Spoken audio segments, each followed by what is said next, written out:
Ladies and gentlemen of the media, let me start by once again welcoming President Barack Obama and his delegation to Thailand. Thailand is the first country President Obama chose to visit, following with his decisive re-election less than 2 weeks ago. We appreciate the significance of the gestures, Mr. President, and we all thank you for being here today. President Obama's visit is the perfect occasion to launch the celebration of 180th anniversary of Thai-U.S. diplomatic relations next year. I thank both President Obama and Secretary Clinton for actively promote Thai-U.S. relations and for the United States' constructive engagement in Asia. This afternoon, I had the honors of accompanying the President for an audience with His Majesty the King, reflecting the close relationship between our two countries at the highest level. Lastly, at the bilateral meetings, we had productive and wide-ranging discussion in an atmosphere of friendly partnership. Thailand is the oldest treaty ally of the U.S. in Asia, and a long-lasting one because of our shared commitment to democracy, human rights, and free markets. I expressed to the President that it is my firm commitment to the people to preserve and protect democratic system, and I appreciate the President's support of democracy in Thailand, and I agree with him that democracy will lead to economic process. As we agree that celebrating last success is not enough, we look to the future and to build an even stronger strategic partnership that benefit both countries and indeed the broader regions, ASEAN and Asia Pacific. On the economic front, to generate growth and create jobs for both Thai and Americans, the President and I agree to redouble our effort to promote trade and investment and people-to-people exchange. We will also strengthen our cooperation in energy and food securities. Furthermore, we agree that Thailand is a strategic location and a hub for ASEAN connectivities and the ASEAN Economic Community (AEC). We will work together to make the regions an engine of growth, contributing toward global economic stability and sustainability. Within this context, I inform the President that Thailand will initiate negotiation on the Trans-Pacific Partnership or TPP, which will engage all stakeholders and undertake the necessary domestic legislative process to make it become a reality. The President and I had wide-ranging discussion about regional issues, and I welcome his upcoming historic visit to Myanmar and Cambodia. We welcome the United States' renewed focus on Southeast Asia and believe our bilateral partnership can help contribute to regional peace, security, and prosperity. But our cooperation goes beyond the regions. At the global level, Thailand is concerned with the threat of weapons of mass destruction or WMD. Therefore, I inform the President that Thailand will join the Proliferation Security Initiative or PSI. We believe that PSI will help prevent WMD from falling into the wrong hands, which is in the shared interest of all. The President and I also discussed on how to tackle transnational crimes and, in particular, human trafficking. I reaffirm my commitment to fight human trafficking, which equal to modern slavery. We also discussed cooperation on combating terrorism, and how to deal with the climate change issue, especially in the term of disaster relief. Finally, we recognize the importance of continued high-level exchange and consultation between our two countries. As part of our growing partnership, the President and I agree to stay in close touch and to have our minister and agency to do the same on the rich agenda we discussed today. Thank you for your attention. Thank you very much. May I now invite the Honorable Barack Obama, President of the United States, to say a few words. Well, thank you very much. Good evening to the people of Thailand who have welcomed me so graciously. Let me say, Sawadee krap. I will say that the Prime Minister's English is much better than my Thai. But I want to say thank you so much, Madam Prime Minister, for your very warm welcome, your generous words, and the sense of partnership that you bring to our work today. As you indicated, Asia is my first foreign trip since our election in the United States, and Thailand is my first stop. And this is no accident. As I've said many times, the United States is and always will be a Pacific nation. As the fastest growing region in the world, the Asia-Pacific will shape so much of our security and prosperity in the century ahead, and it is critical to creating jobs and opportunity for the American people. And that's why I've made restoring American engagement in this region a top priority as president. And the cornerstone of our strategy is our strong and enduring treaty alliances, which includes our alliance with Thailand.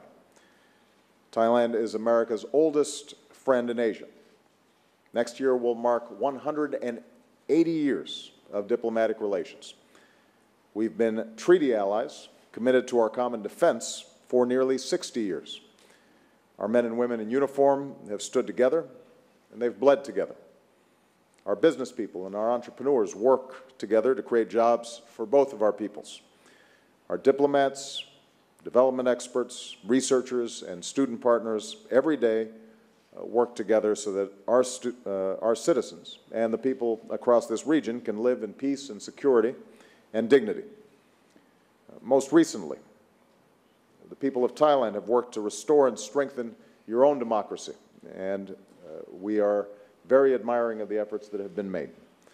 Earlier today, I had the great honor of having an audience before His Majesty the King, a leader of wisdom and dignity who embodies the identity and unity of this nation. And today, I'm proud to stand beside the democratically elected leader of Thailand and to reaffirm the importance of upholding democracy, governance, rule of law, and universal human rights, all of which I know, Madam Prime Minister, that you believe in very deeply. When we met in Bali last year, the Prime Minister and I discussed how we could deepen and broaden the partnership between our countries. And with this visit, I'm pleased that we've agreed to a series of efforts that revitalize our alliance to meet the challenges and opportunities of our time. First, we're deepening our security cooperation. Our militaries already train and exercise together, and we're already close partners in preventing terrorism and combating narco-trafficking. Now we have a new, broader vision for our alliance. We're going to improve the ability of our militaries to operate together. We'll help Thai forces assume even greater responsibilities in the region, from maritime security to disaster relief to preventing piracy. I especially want to commend Thailand for joining the Proliferation Security Initiative that prevents the spread of weapons of mass destruction.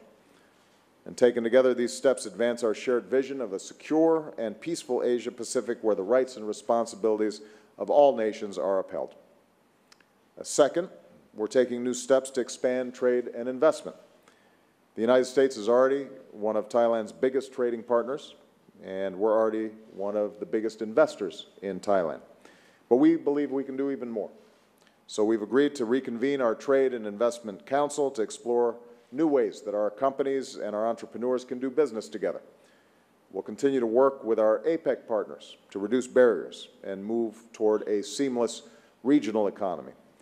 and will work together as Thailand begins to lay the groundwork for joining high-standard trade agreements such as the Trans-Pacific Partnership.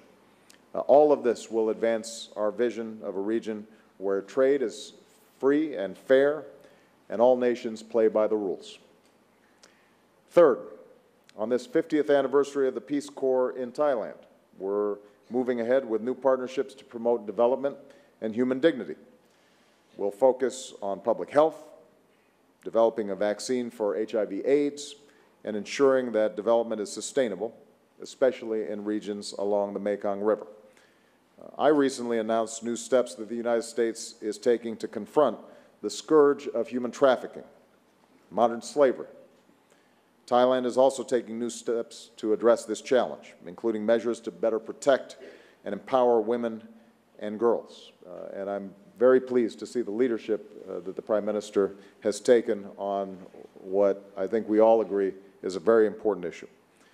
And given Thailand's role as an emerging donor country, I'm very pleased that our two nations will be working more closely to promote development in other countries, including fighting malaria along the Thai-Burma border.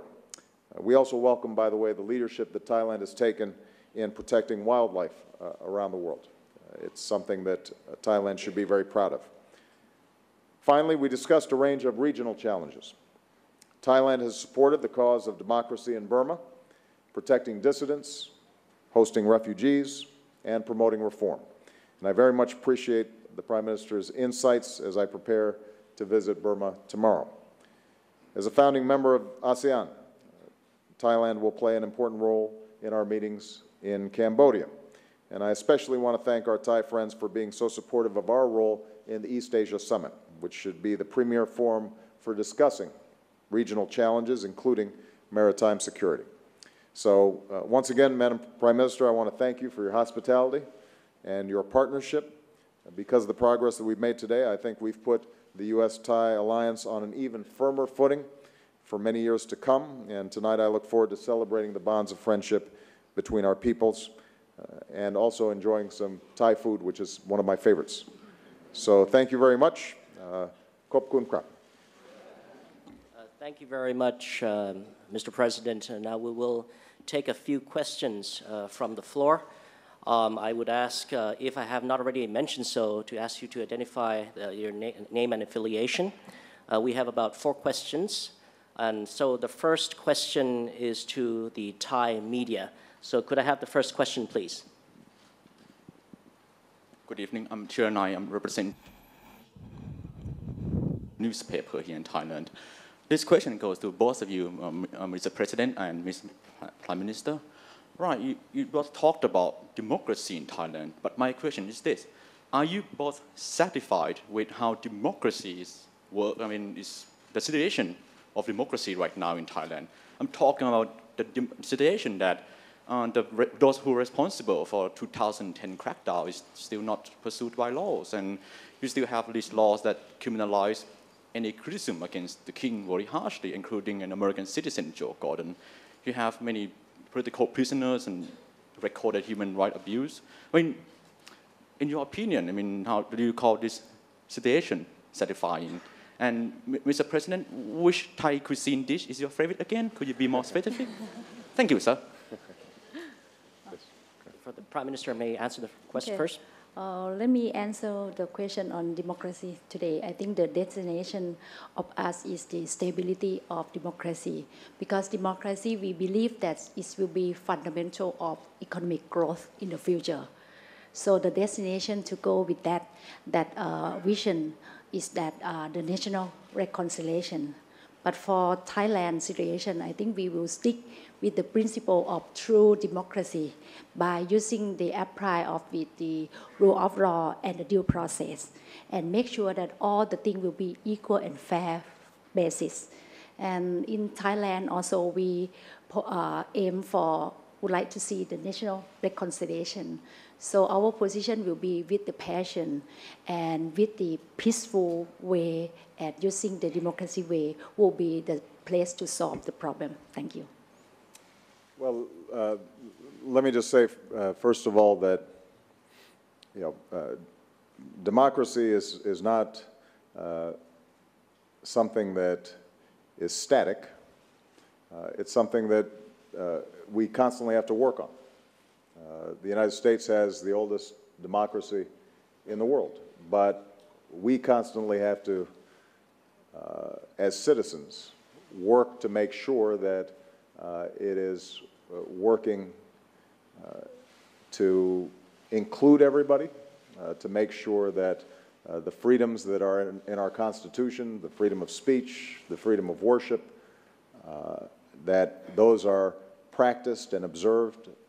And so the work of democracy never stops. And I think that what you're seeing here in Thailand is a democratically elected prime minister who's committed to democracy, committed to rule of law, committed to freedom of speech and the press and assembly. But obviously, what's true in Thailand, as is true in America, is that all citizens have to remain vigilant, and there's always improvements to be made. And I very much congratulate the Prime Minister on her commitment to democracy. And I know that many of the reforms that she continues to be interested in are ones that will strengthen democracy even further in Thailand and will serve as a good example for the region as a whole. In terms of Thai cuisine, I like it all. And I've looked over the menu for this evening's dinner, and it looks very good, which is good because I'm also very hungry. So, so I think I saved my appetite, and I'm looking forward to having some authentic Thai food. Well, thank you very much. The second question comes from the U.S. media. I'd like to call on the Washington Post, please.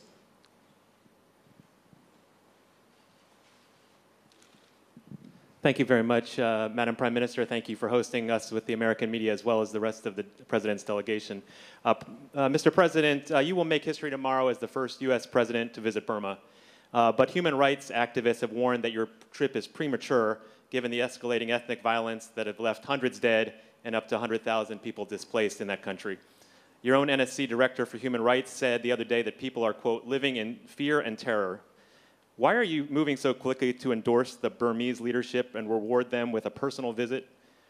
And given some of the recent setbacks to democratic movements in the Middle East, why are you so confident that the Burma will continue down the path of reform? And to the Madam Prime Minister as well, as a U.S. ally and a neighbor of Myanmar and Burma, are you satisfied that President Sein is doing enough to stop the ethnic violence and protect human rights there? And do you believe President Obama's visit is premature or appropriately timed? Thank you. Well, first of all, I think it's important to recognize, David, this is not an endorsement of the Burmese government. This is an acknowledgement that there is a process underway inside that country that even a year and a half, 2 years ago, nobody foresaw.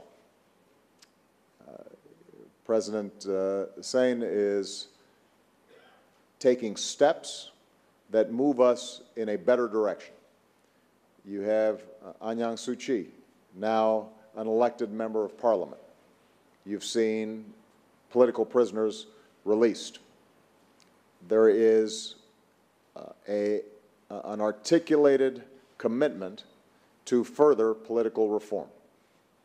But I don't think anybody's under any illusion that Burma's arrived, that they're where they need to be.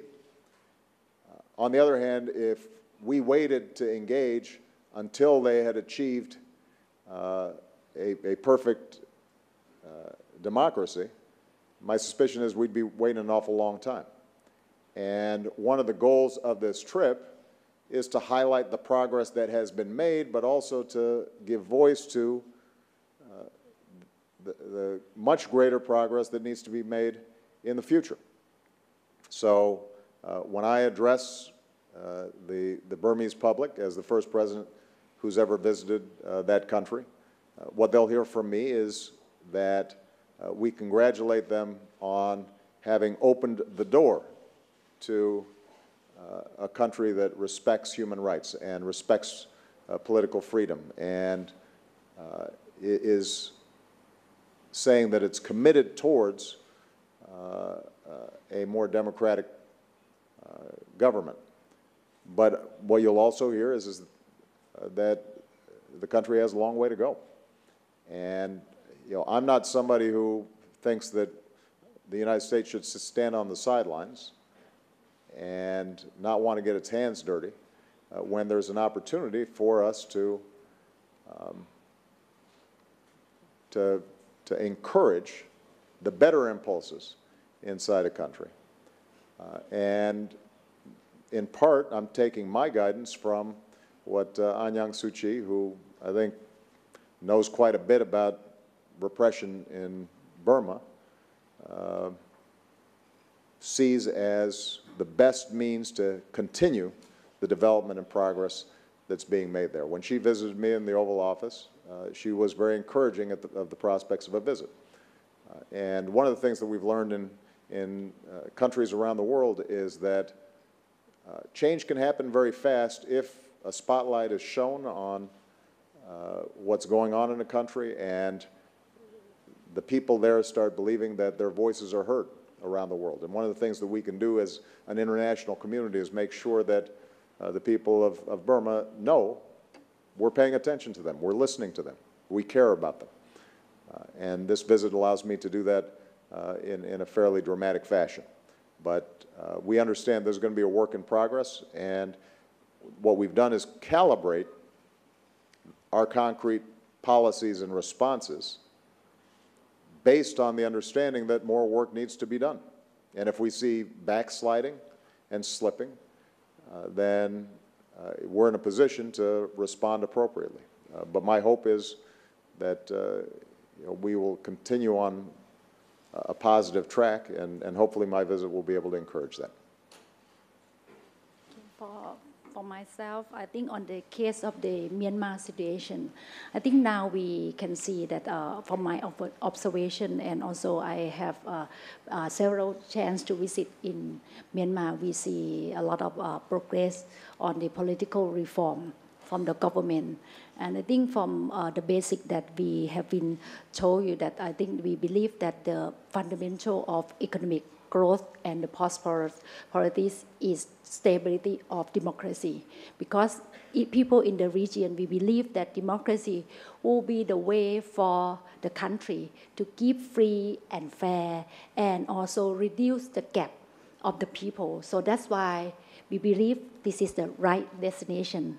So in the case of Myanmar, Thailand as our neighbor country of Myanmar, so we want to help our neighbor with very sincerity, and truly we want to see people of Myanmar to have the better life, to have the better education, to have better development. If we leave them far away and we close that gap, so I don't think we can be able to raise up the profile of our regions, and especially on the year 2015 will be the year of the communities of ASEAN as one. So it will be necessary for us to work closely with Myanmar to make sure that the political reform will come in the right track.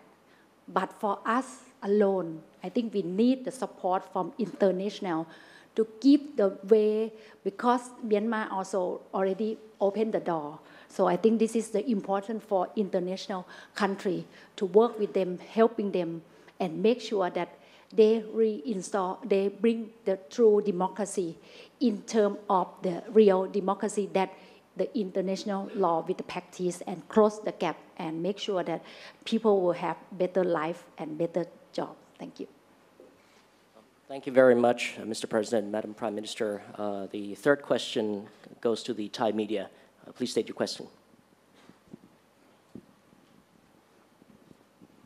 Thank you, Madam Prime Minister and Mr. President. I'm Natha Gomonwatin from Thai Public Broadcasting Service. First question I'd like to ask Mr. President, what are your priorities in your new Asia policy, and where does Thailand fit in that policy? And to Madam Prime Minister, what is the plan of the Thai government in pursuing TPP with the US? Thank you.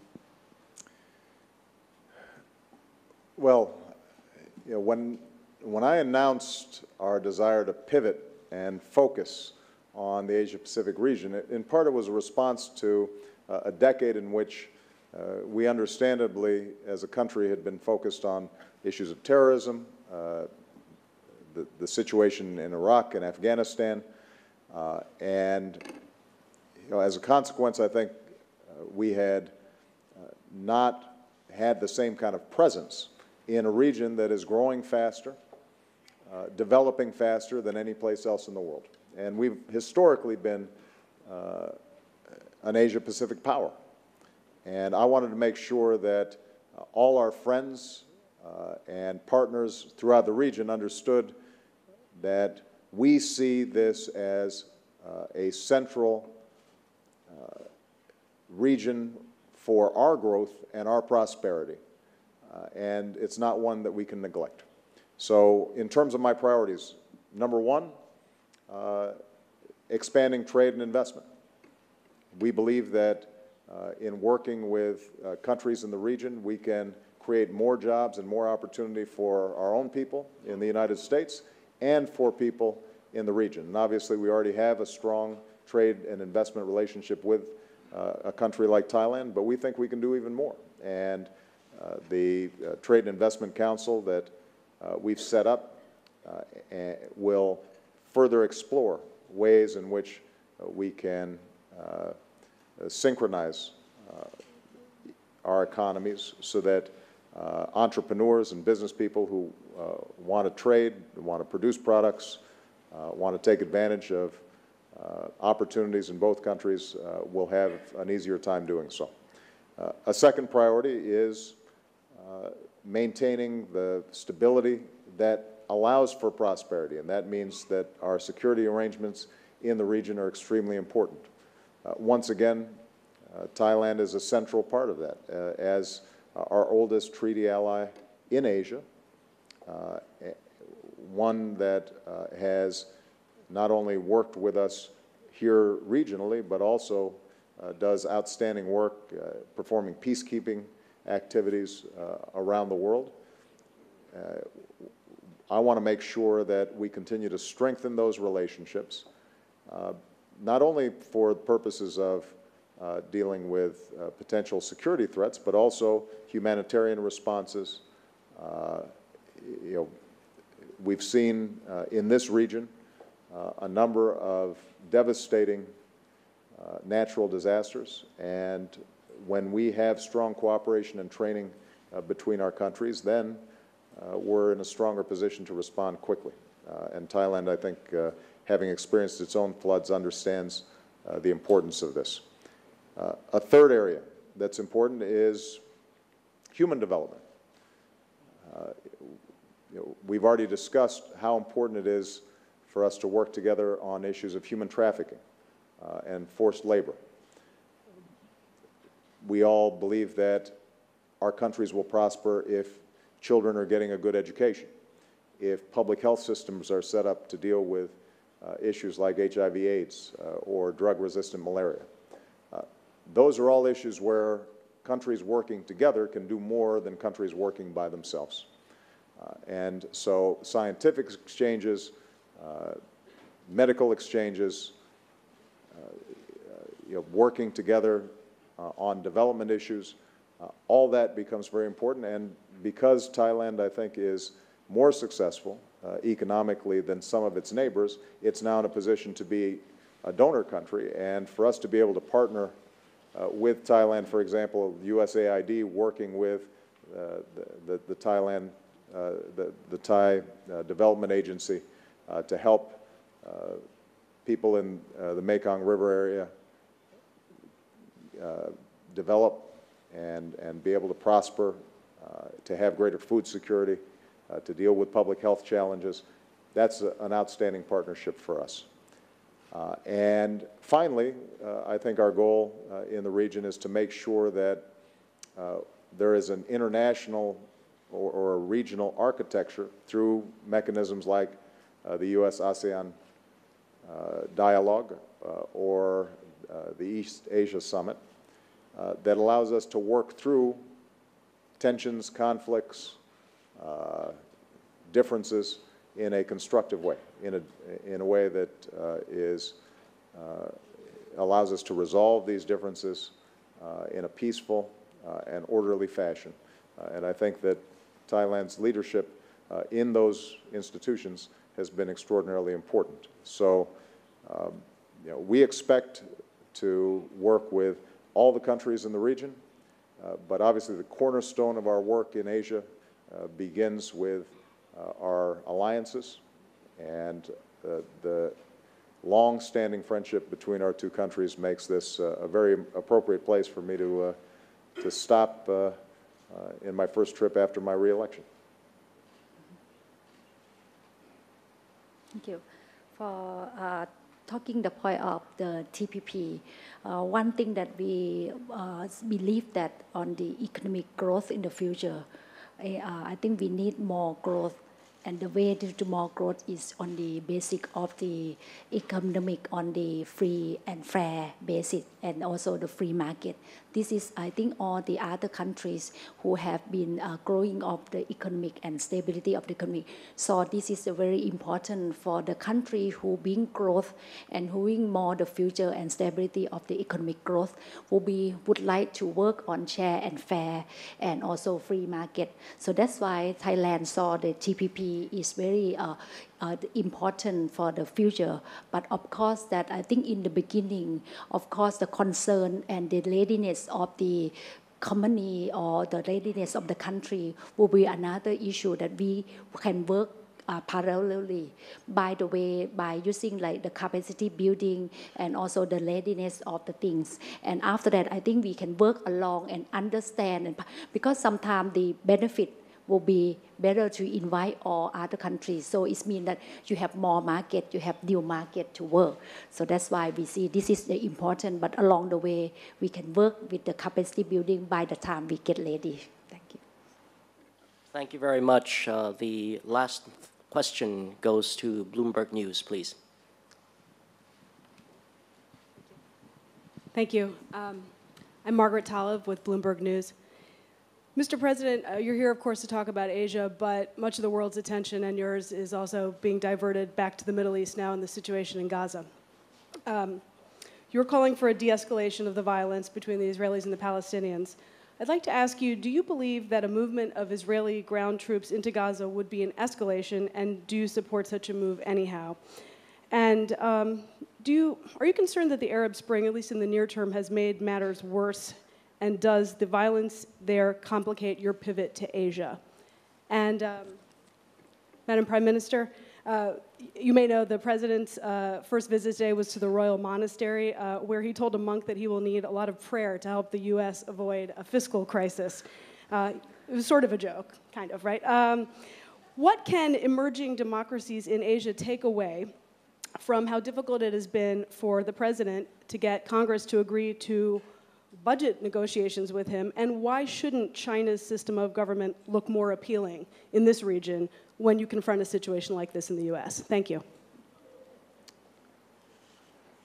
Well, let me start with Gaza.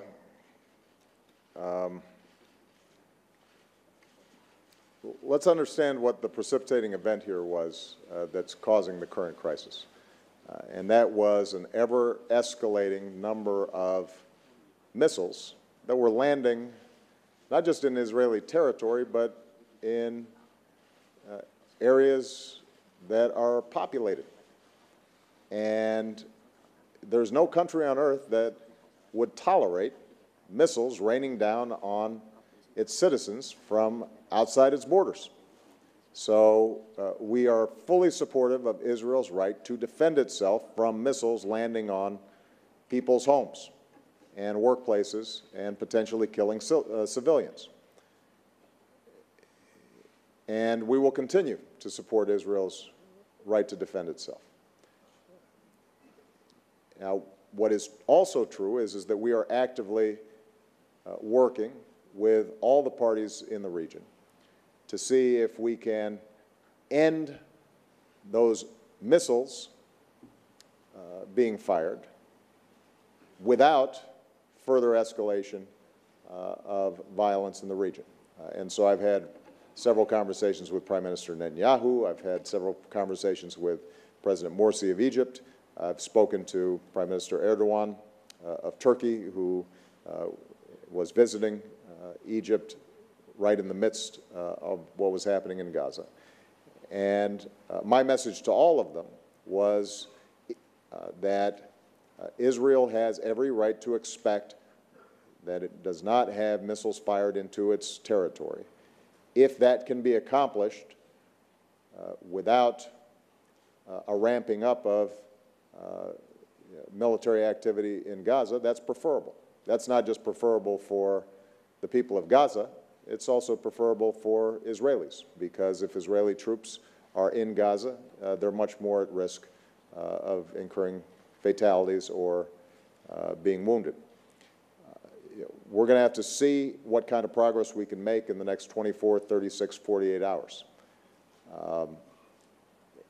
But what I've said to President Morsi and Prime Minister Erdogan is that those who champion the cause of the Palestinians should recognize that if we see a further escalation of the situation in Gaza, then the likelihood of us getting back on any kind of peace track that leads to a two-state solution is going to be pushed off way into the future. And so if we're serious about wanting to resolve this situation and create a genuine peace process, it starts with no more missiles being fired into Israel's territory. And that then gives us the space to try to deal with these long-standing conflicts that exist. In terms of the impact of the Arab Spring, let's just remember that the exact same situation arose just a couple of years ago before the Arab Spring. So I don't think anybody would suggest somehow that it's unique to democratization in the region, that there's a conflict between the Israelis and the Palestinians. That's been going on for several decades now. I do think that as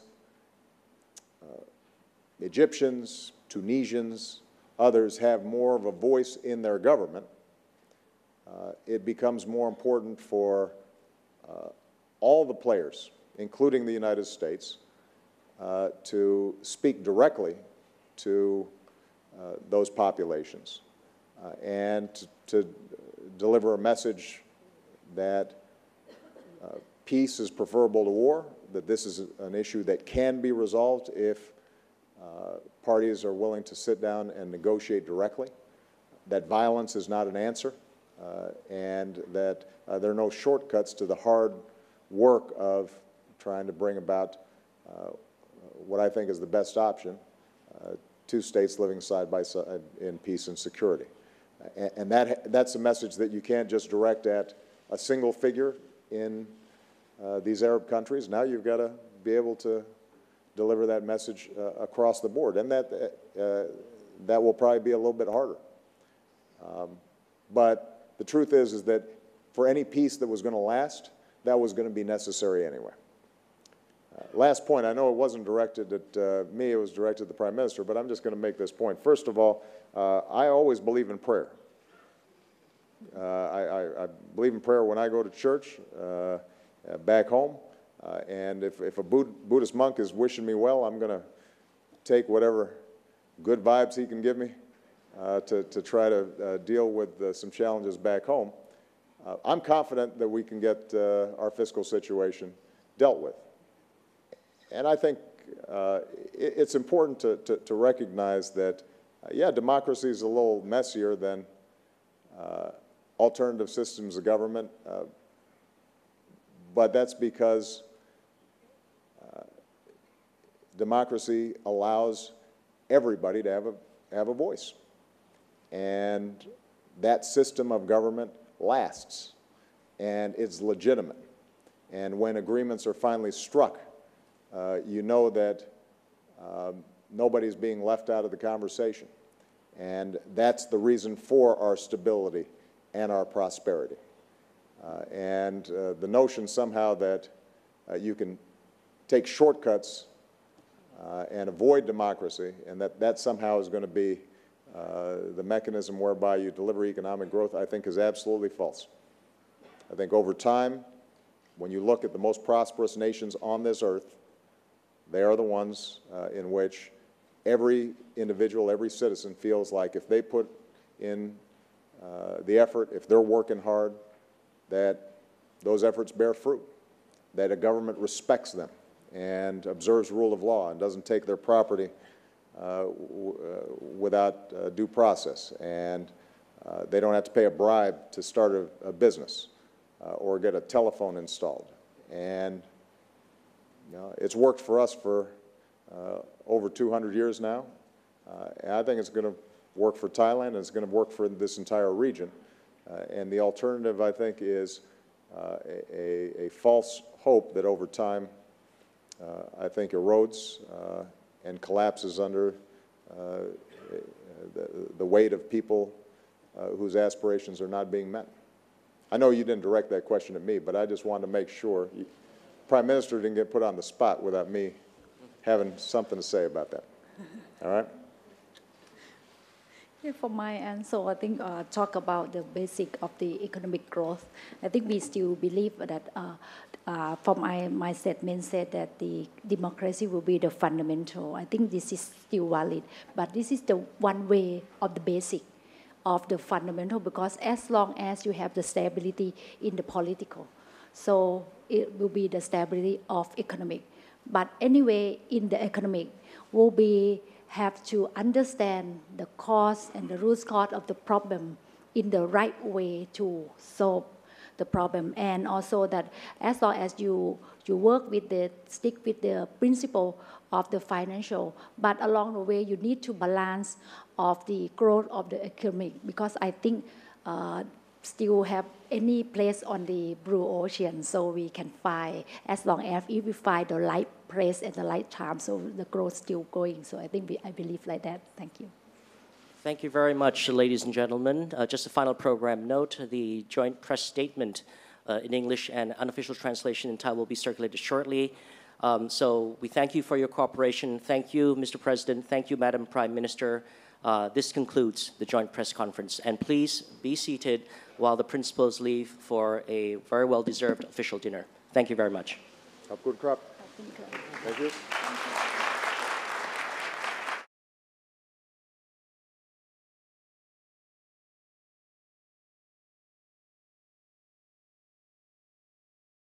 And I had wide-ranging discussion about regional issue, and I welcome his upcoming historic visit to Myanmar and Cambodia. We welcome the United States' renewed focus on Southeast Asia and believe our bilateral partnership can help contribute to regional peace, security, and prosperity. But our cooperation goes beyond the regions. At the global level, Thailand is concerned with the threat of weapons of mass destruction, or WMD. Therefore, I inform the President that Thailand will join the Proliferation Security Initiative, or PSI. We believe that PSI will help prevent WMD from falling into the wrong hands, which is in the shared interest of all. The President and I also discussed on how to tackle transnational crimes and, in particular, human trafficking. I reaffirm on the economic front to generate growth and create jobs for both Thai and Americans. The President and I agree to redouble our effort to promote trade and investment and people-to-people exchange. We will also strengthen our cooperation in energy and food security. Furthermore, we agree that Thailand is a strategic location and a hub for ASEAN connectivities and the ASEAN Economic Community, AEC. We will work together to make the regions an engine of growth.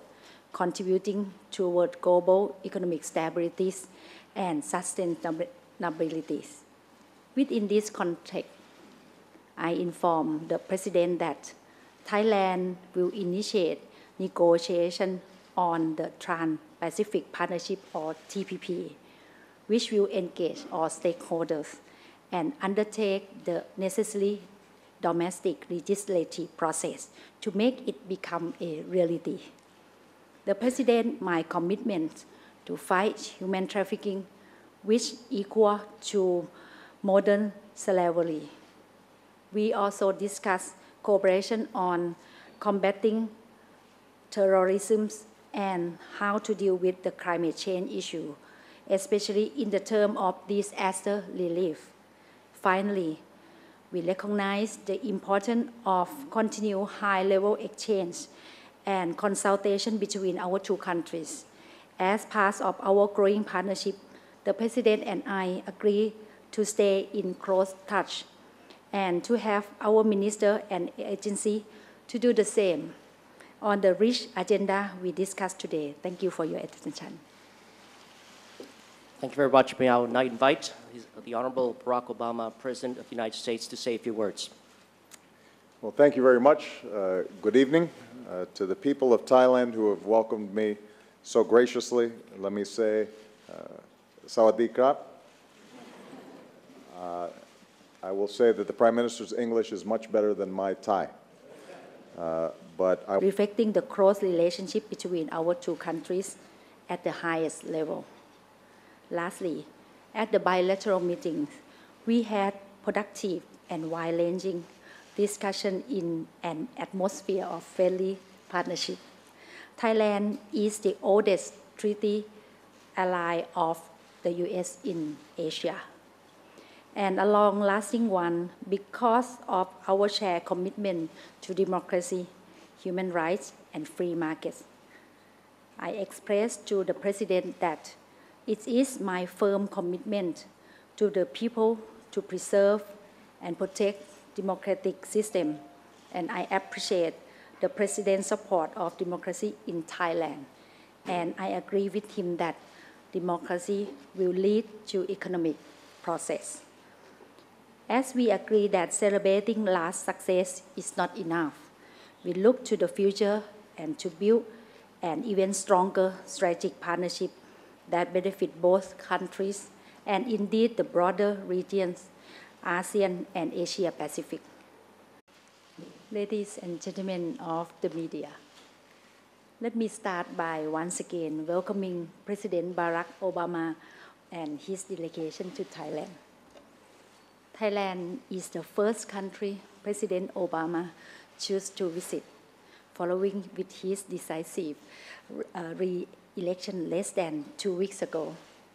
We appreciate the significance of the gestures, Mr. President, and we all thank you for being here today. President Obama's visit is the perfect occasion to launch the celebration of 180th anniversary of Thai-U.S. diplomatic relations next year. I thank both President Obama and Secretary Clinton for actively promote Thai-U.S. relations and for the United States' constructive engagement in Asia. This afternoon, I had the honors of accompanying the President for an audience with His Majesty the King.